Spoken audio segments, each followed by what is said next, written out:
ស្ងាត់ដល់ហើយបងប្អូនអើយចូលមកផ្សារមង្គលបរិយថ្ងៃនេះណាចូលមកគឺមានអារម្មណ៍ថាស្ងាត់វាដូចរត់ដងឯងបងប្អូននេះម៉ោងប្រហែលជាម៉ោង9ពេលព្រឹកមានតែអ្នកលក់អ្នកទិញគឺមានមួយដូចបងប្អូនបានឃើញស្រាប់អញ្ចឹងមិនដឹងថានិយាយថាម៉េចទេបងប្អូនអើយសម្រាប់ពុកម៉ែបងប្អូនដែលគាត់លក់ដូរទីនេះនិយាយរំទៅគាត់ល្អគ្រប់តែគ្នានឹងឯងគាត់ថារាល់ថ្ងៃគឺបានតែថ្ងៃអាទិត្យទេសម្រាប់ថ្ងៃច័ន្ទសៅរ៍ហ្នឹងគឺរៀងស្ងាត់ណាស់អូនអើយដូចអ្វីដែលអូនបានឃើញស្រាប់អញ្ចឹងហើយបន្លែគឺដូចបងប្អូនបានឃើញស្រាប់អញ្ចឹងណាខ្ចីលក់ខ្ចីល្អដល់ហើយតកូនស្អីហ្នឹងគេហើយអញ្ចឹង1គីឡូ150មួយខាង1500អូអែបងប្អូនខ្ញុំលក់តកូនណាលក់ដាច់លេងមកដល់មែនមានដល់ហួសយាយមានអត់ឡាយហួសយាយមានទៅវិញហ្នឹងអានេះគេនេះអូម្រះប្រៅបងប្អូនម្រះមិនដែរបងលក់ដូរមករយៈនេះលក់ដាច់លេងនៅស្ងាត់ស្ងាត់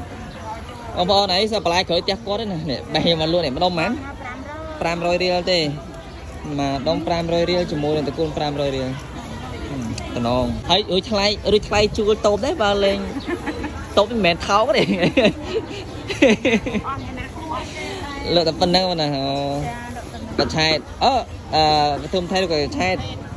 ម្ដុំមែនម្ដុំ500ទូរស័ព្ទរោបន្តវីយូ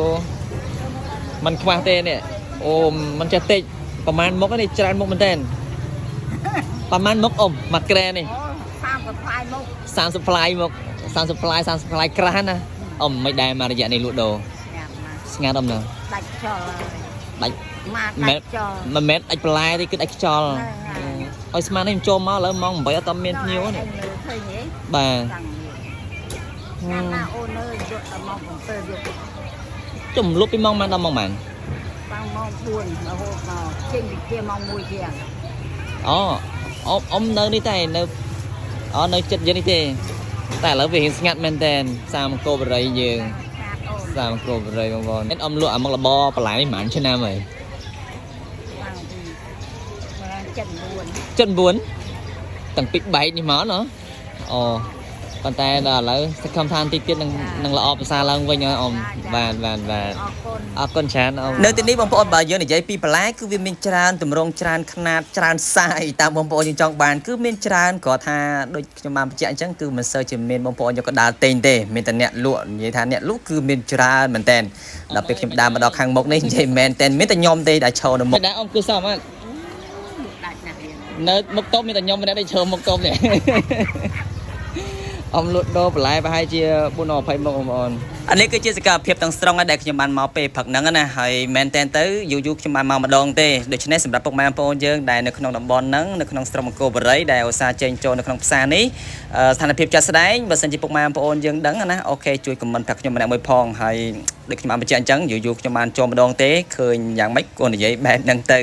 ហើយមួយជួរនេះគឺតាក់ទងជាមួយនឹងប្រភេទសាច់ជ្រូកហ្នឹងក៏មានច្រើនដែរប៉ុន្តែរឿងស្ងាត់តែបងប្អូនចាក់អារម្មណ៍ត្រង់ថាបើសិនជាកន្លែងញ៉ាំតាក់ទងអាហារពេលព្រឹកណាមិនថាកន្លែងនំគ្រក់ចៃនីនេះទេកន្លែងចៃនីនេះមែនតែនទៅជាកន្លែងមួយដែលថាតជំនាន់ហើយ20ឆ្នាំជាងហើយនៅកន្លែងគាត់ហ្នឹងគាត់នេះគូលក់ដាច់មែនតែនតាក់ទងនឹងម្ហូបអាហារពេលព្រឹកផងគាត់គឺដោយសារតែគាត់មានច្រើនមុខមែនតែនបើតាមខ្ញុំដឹងប្រហែលជា10មុខជាងនៅកន្លែងគាត់ណាតាក់ទងនឹងអាហារពេលព្រឹកហ្នឹងឯងអូខេអញ្ចឹងបើតាមខ្ញុំសង្កេតឃើញគឺមានតែកន្លែងលក់របស់របរញ៉ាំទេដែលមានបងប្អូនយើងក៏ចូលច្រើនក្រៅពីហ្នឹងតាក់ទងនឹងបន្លែត្រីសាច់អីហ្នឹងដូចជាមិនសូវជាមានទេបងប្អូនហើយនំគ្រក់គាត់នេះណាដូចជា10ត្រឹមតែ3000ទេបើតាមខ្ញុំចាំតម្លៃដូចជាចង់ភ្លេចតម្លៃដែរបងប្អូនណាអូខេអញ្ចឹង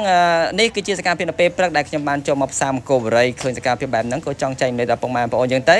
ហើយបើសិនជាខ្ញុំនិយាយទៅវាលើសលួសខ្វះខាតក្នុងចំណុចណាអូខេសំខាន់តែអភ័យទោសផងអូខេអញ្ចឹងខ្ញុំមេលីគឺមានតែប៉ុណ្្នឹងទេចេញពីផ្សារមង្គលបុរីស្រុកមង្គលបុរីខេត្តបន្ទាយមានជ័យគឺមានតែប៉ុណ្្នឹងទេជាប់ជាមួយនឹងអ៊ំស្អាតចុងក្រោយគេអរគុណច្រើនបាយបាយ